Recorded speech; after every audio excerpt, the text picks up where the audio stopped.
Hello friends, welcome. This is Neetu Kumari. तो आज का जो हमारा टॉपिक है वो है फ्रेंच रिवॉल्यूशन, यानी कि हम आज बात करेंगे फ्रांसीसी क्रांति के बारे में। जब आप ये चैप्टर बुक से एनसीईआरटी से पढ़ते हैं तो बहुत लंबा चैप्टर है, मेरे ख्याल से ये 25 से ऊपर पेज तो है ही है उसमें।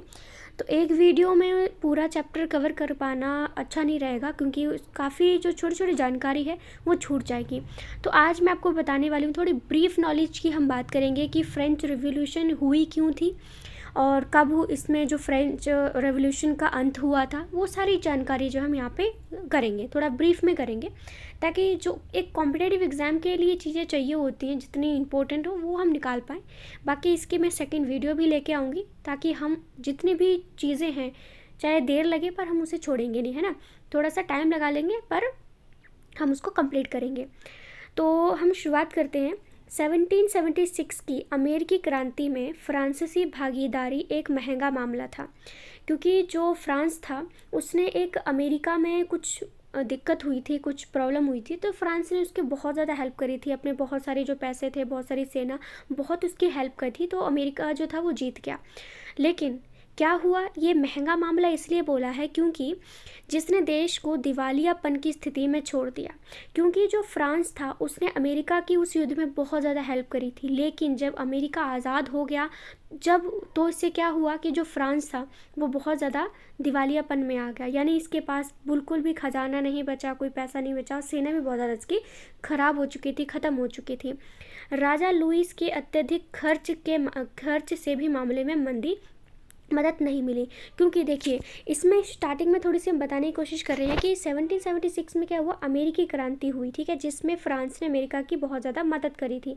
लेकिन इससे क्या हुआ, अमेरिका तो ठीक है वो बन गया अच्छे खासा पावर में, लेकिन जो फ्रांस था उसको बनने में बहुत ज़्यादा टाइम लग गया। इसका बहुत सारा धन संपत्ति सारा कुछ चला गया था। एक तो ये रीज़न था फ्रेंच रेवोल्यूशन का, या गरीबी की बात करें, हालत बिगड़ने के रीज़न में। दूसरा था लुई सोल्वे के बहुत ज़्यादा खर्च थे। इसकी जो बीवी थी वो बहुत ज़्यादा खर्चीली थी, क्योंकि वो एक राजघराने की लड़की थी, ठीक है। इसकी जो पत्नी थी वो राजघराने से बिलोंग करती थी, तो उसके खर्चे भी उसी टाइप के थे। जब उसकी शादी हुई लुइस इसके साथ में, लुइस ओल्वे के साथ में, तो उसने वही खर्चे जारी रखे अपने, तो वो भी इसकी हालत ख़राब करने में एक इम्पोर्टेंट रोल प्ले करता रहा। खाली शाही खजाने, खराब फसल और खाद्य कीमतों में वृद्धि ने गरीबी, ग्रामीण और शहरी आबादी में शांति की भावना पैदा कर दी, ठीक है। मतलब शांति की नहीं, अशांति की भावना पैदा कर दी। यानी क्या हुआ, इससे क्या हुआ, जो खजाना था ना वो खाली होने लगा। ऊपर से क्या हुआ, बहुत ज़्यादा ठंड भी पड़ी, उससे क्या हुआ, फसल ख़राब हो गई, ठीक है। जब उस टाइम की बात करें, पहला तो क्या हुआ, उन्होंने सारा खजाना खाली हो गया। एक तो अमेरिकी क्रांति की वजह से, दूसरा इनका खर्चे की वजह से। दूसरा क्या हुआ इनका, कि जो फसल थी वो बहुत ज़्यादा ख़राब हो गई। क्यों? क्योंकि वहाँ पे बहुत ज़्यादा बर्फबारी हुई, बहुत ज़्यादा ठंड पड़ी, और जिसकी वजह से इनकी फसल भी ख़राब हो गई। और फिर क्या हुआ तीसरा, कि खाद्य कीमतें जो थी उसमें बहुत ज़्यादा वृद्धि हो गई, और इससे क्या हुआ कि जो शहरी आबादी थी उसमें अशांति की भावना पैदा होने लगी, क्योंकि अब उनको खाने पीने के लारे पड़ने लगे, अब उनके पास खाने को भी चीज़ें नहीं, क्योंकि फसल तो ख़राब हो गई। और उससे क्या हुआ कि जो खाने पीने की चीज़ें थी वो भी, उनकी जो कीमत थी वो भी बहुत ज़्यादा बढ़ गई। कर लगाने से मामला और भी बिगड़ गया। अब वहाँ पे उन्होंने कई सारे तरह के और ज़्यादा टैक्स लगा दिया, बहुत सारे कर लगा दिए।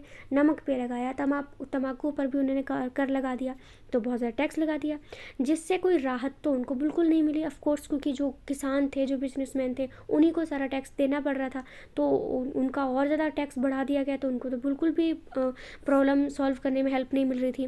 परिणाम स्वरूप दंगे, लूटपाट और आम हड़तालों की बात जो है वो आने लगी।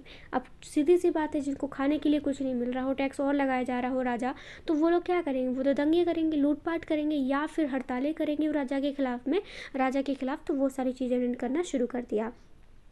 1786 के अंत में नियंत्रक जनरल चार्ल्स अलेक्जेंडर डी कैलोन द्वारा एक सार्वभौमिक भूमि कर का प्रस्ताव रखा गया।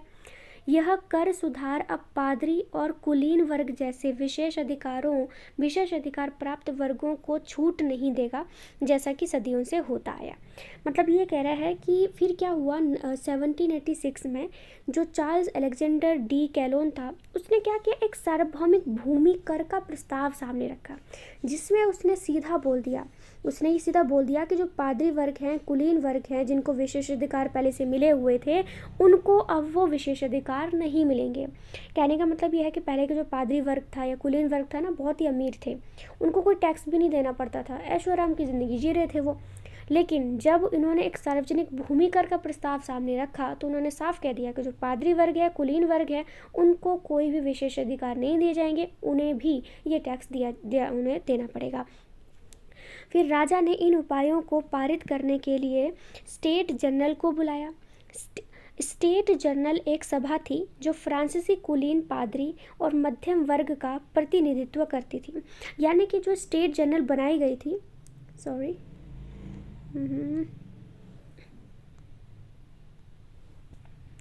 यानी कि जो स्टेट जनरल बनाई गई थी ना, उसने एक सभा, जो स्टेट जनरल थी, एक सभा थी जो फ्रांसीसी कुलीन वर्ग और क्या करती थी, ये जो उन्होंने सभा बनाई थी ना, ये जनरल वाली, वो सिर्फ पादरी वर्ग और मध्यम वर्ग के लिए ही काम करती थी। तो ऐसी सभा का क्या मतलब हुआ, है ना। और आखिरी बार स्टेट जनरल को 1614 में बनाया गया था, यानी कि एक असेंबली बनाई गई जो कि 1614 में बनाई गई थी।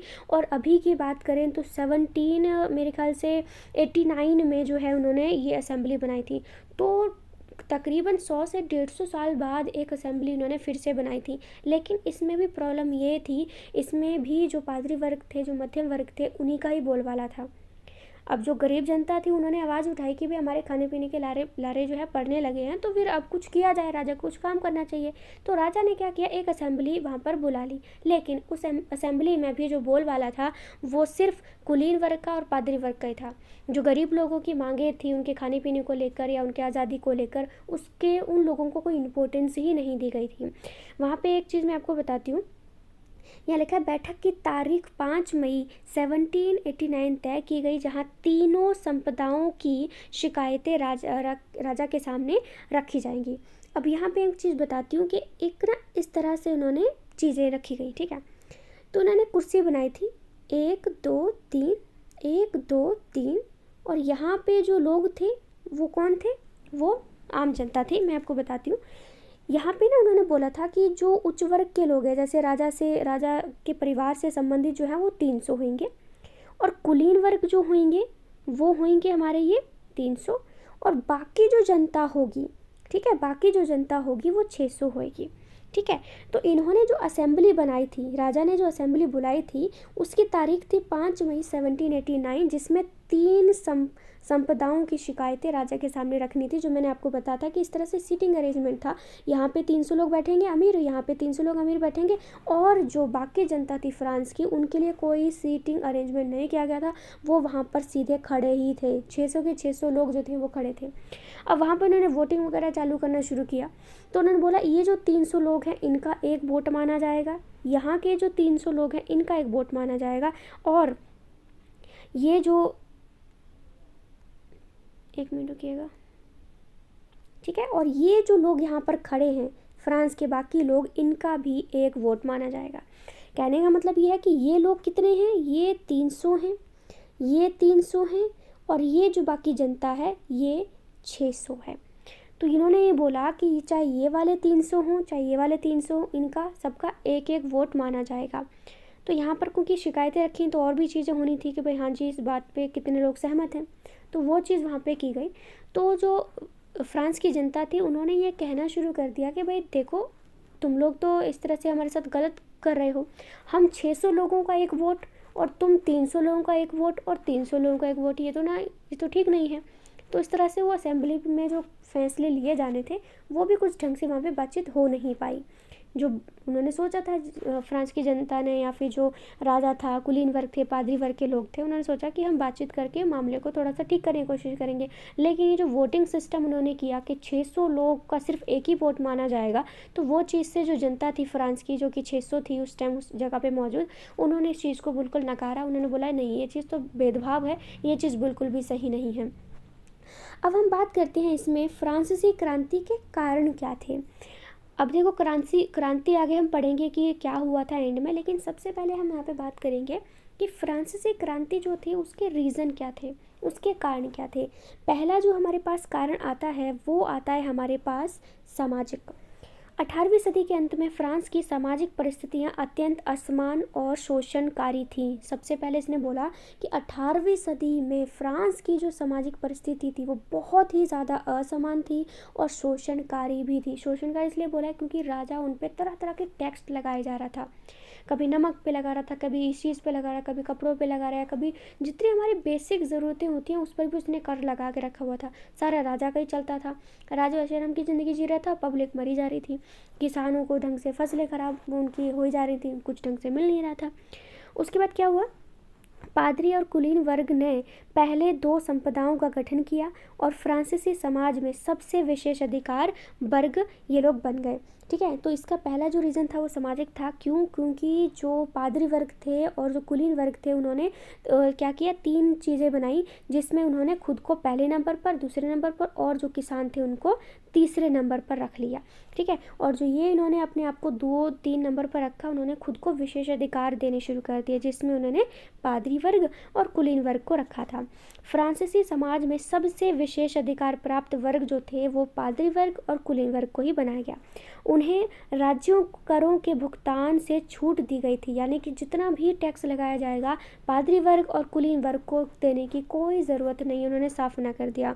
दूसरी ओर तीसरी संपत्ति जिसमें किसान श्रमिक शामिल थे, यानी जो तीसरा ये हमारा ग्रुप आता है इसमें किसान थे, जो लेबर है वो सारे शामिल थे, जनसंख्या का बहुमत था, यानी इनकी संख्या तो बहुत ज़्यादा थी पर उन पर अत्यधिक करों का बोझ भी था। यानी ये जो पब्लिक थी ना, जिसमें किसान थे, दस्तकार थे और भी जितने अलग अलग तरह के काम करने वाले लोग थे, इनकी संख्या तो ज़्यादा थी लेकिन टैक्स इन पर ही था।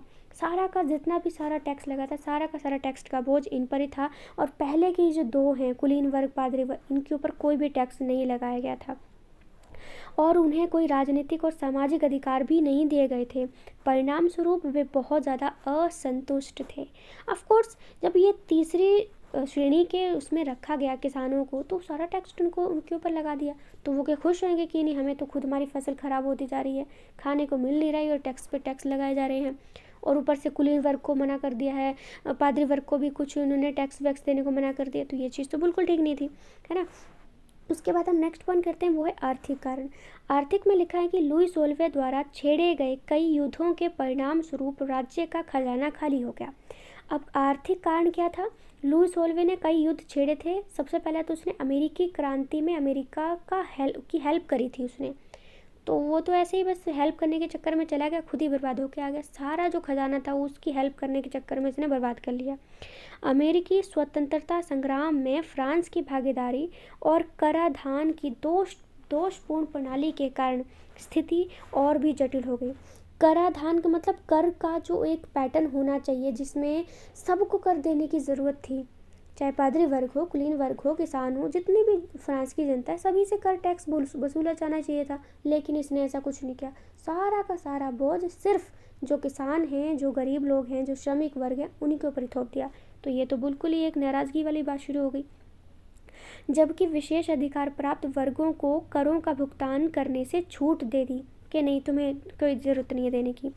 तीसरी संपत्ति ऊपर उन पर अधिक से अधिक बोझ जो है वो उन्होंने डाल दिया। ठीक है, राजनीतिक कारण कौन सा था? राजनीतिक में लिखा है कि फ्रांस का 12वां राजा लुई सोलवा एक अत्यंत निरंकुश और कमज़ोर इरादों वाला राजा था। तीसरा जो पॉइंट है वो राजनीतिक है। तीसरा पॉइंट राजनीतिक में खुद राजा है, क्योंकि राजा एक तो बहुत ज़्यादा ख़राब था, उसको जनता दुखी है सुखी है इससे कोई मतलब नहीं था, वो बस अपनी ऐशोआराम की ज़िंदगी जी रहा था। और तीसरा कमज़ोर इरादे का मतलब है कि एक अच्छा राजा क्या होता है? जिसकी स्ट्रैटेजी अच्छी हो, है ना, जो अपने आप को बचा के रखे, धन संपत्ति अच्छी हो, जनता खुश हो, संपत्ति आए कहीं से, अच्छी फसल हो, सेना हो, सब कुछ हो, ऐसा राजा होना चाहिए जिसकी स्ट्रैटेजी बहुत अच्छी हो। लेकिन लुई सोलवा एक तो उम्र में कम था, तकरीबन 20 साल का ही के करीब ही उसकी शादी हो गई थी और ज़्यादा उम्र में नहीं था, तो इतना बोलें तो इतनी स्ट्रैटेजी वाला नहीं था ये राजा, अभी बन नहीं पाया था, क्योंकि उम्र के साथ आप देखें तो उम्र के साथ ये अच्छी चीज़ें आती हैं, लेकिन ये अभी उम्र में काफ़ी छोटा था, तो इसकी जो एक अच्छी स्ट्रैटेजी होनी चाहिए थी राज्य को चलाने के लिए वो भी नहीं थी इसके पास। जो अश्लील विलासिता का जीवन जीता था, यानी औरतों के चारों ओर ही घूमता रहता था, जैसे राजा होते हैं उनके पास बथेरी लड़कियां होती हैं, तो वैसी ज़िंदगी जीता था। इसको कोई मतलब नहीं कि राज्य में क्या चल रहा है, जनता सुखी है दुखी है, कोई मतलब नहीं इसको। इससे जनता में बहुत निराशा हुई होएगी भी, क्योंकि राजा ही तो उनको चला रहा है। अब राजा ही खुद ही कोई मतलब ही नहीं रख रहा किसी चीज़ से, वो खुद ही अपने आप मज़े ले रहा है, तो फिर जनता तो उससे होएगी। और उस समय बहुत ज़्यादा गरीबी और बड़े पैमाने पर भुखमरी का जीवन जीना पड़ रहा था। जो आम जनता थी फ्रांस की, उनको गरीबी बहुत देखनी पड़ी और भुखमरी भी। भुखमरी क्यों? क्योंकि बहुत ज़्यादा ठंड के कारण उनकी जो सारी फसल थी वो हो गई बर्बाद। अब उनको खाने के लिए भी नहीं मिला कुछ भी। अब नेक्स्ट कारण की बात करते हैं, तो नेक्स्ट हमारे पास जो रीज़न आता है वो है बौद्धिक कारण। 18वीं सदी को फ्रांसीसी विचारकों द्वारा दैवीय अधिकार सिद्धांत के सचेत इनकार द्वारा चिन्हित किया गया था।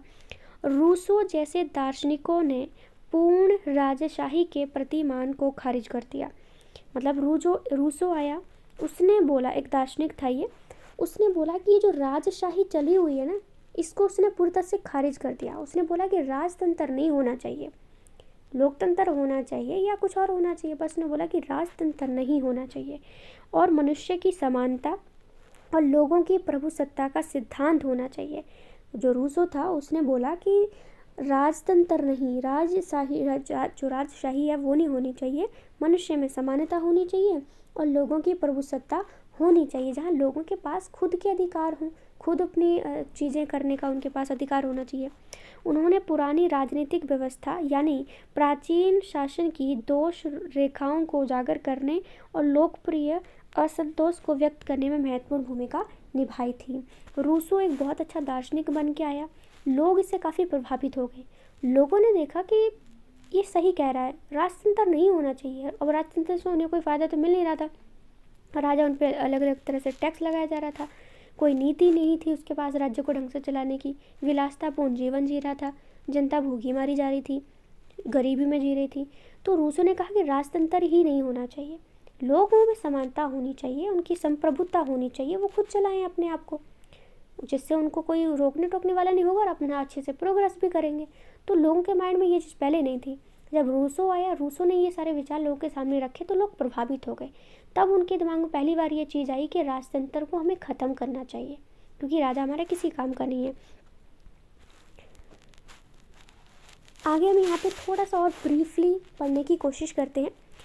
जैसे मैंने आपको पहले बताया कि एक नेशनल असेंबली बनाई, जिसमें जो 600 लोग, फ्रांस की जनता सिर्फ 600 ही वहाँ पे अंदर बुलाई थी असेंबली में, तो उनको सिर्फ एक ही वोट माना जा रहा था। और टैक्स लगाना है और कितना लगाना है ये सिर्फ पादरी वर्ग, कुलीन वर्ग से ही पूछ रहे थे। ये भी नहीं फ्रांस की जनता से पूछा जा रहा हो कि हाँ जी आप पे कितना टैक्स का बोझ हो रहा है, इसको कितना कम किया जाए। सिर्फ टैक्स बढ़ाना और कितना है ये चीज़ वो डिसाइड कर रहे थे, और वो भी पादरी वर्ग और कुलीन वर्ग।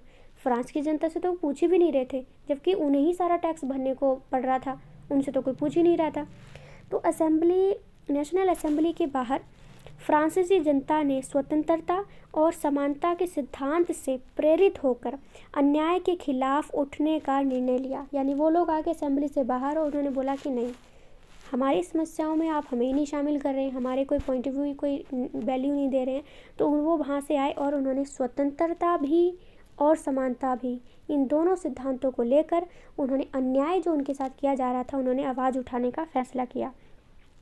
14 जुलाई 1789 को पेरिस की सड़कों पर एक बड़ी भीड़ इकट्ठी हुई और शहर की मुख्य जेल वेस्टिल पर धावा बोल दिया। वेस्टिल, ठीक है, उन्होंने सुविधा पर आक्रमण किया और कैदियों को मुक्त करा दिया। ठीक है, यानी वेस्टिल की जो जेल थी ये एक स्टार्टिंग कह लेते हैं, जहाँ उन्होंने अपना काम शुरू किया।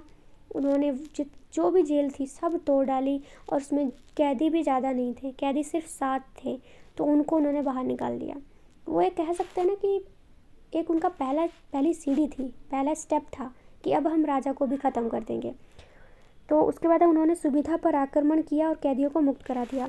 दमनकारी राजशाही का प्रतिनिधित्व करने वाले वेस्टिल को ध्वस्त कर दिया। यानी कि जो जेल थी जहाँ पर किसी को भी डाल दिया करते थे, वहाँ से जितने भी कैदी थे उनको निकाल लिया, रिहा कर लिया और पूरी जेल को उन्होंने तहस नहस कर दिया। फ्रांसीसी क्रांति के इतिहास में एक प्रमुख मोड़ वेस्टिल का पतन ही था।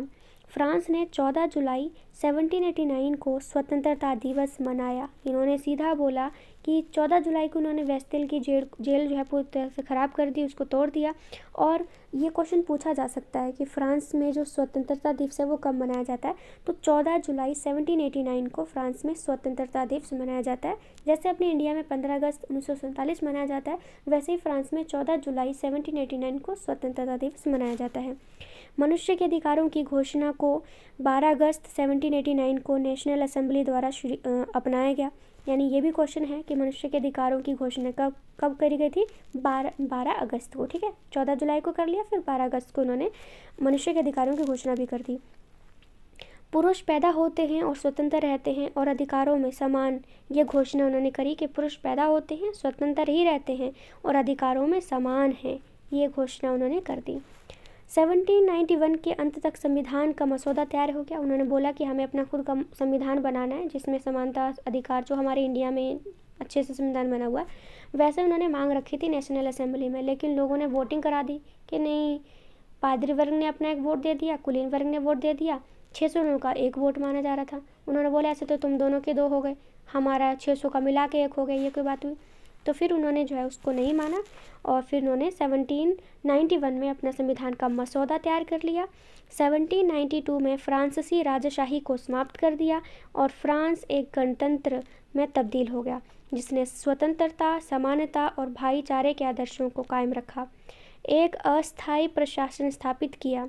1793 में जैकोबिन्स के नाम से जाने जाने वाले एक कट्टरपंथी राजनीतिक आंदोलन ने कार्यकारी शाखा पर नियंत्रण हासिल कर लिया और मेरे ख्याल से 1793 में ही वहाँ का जो राजा था उसको मार दिया गया था और उसके कुछ समय के बाद उसकी जो पत्नी थी उसको भी मार दिया गया था। और उसके बाद जो फ्रांस था वो आज़ाद हो गया, अपना संविधान बनाया और इस तरह से संविधान का अपना उन्होंने काम करना शुरू कर दिया।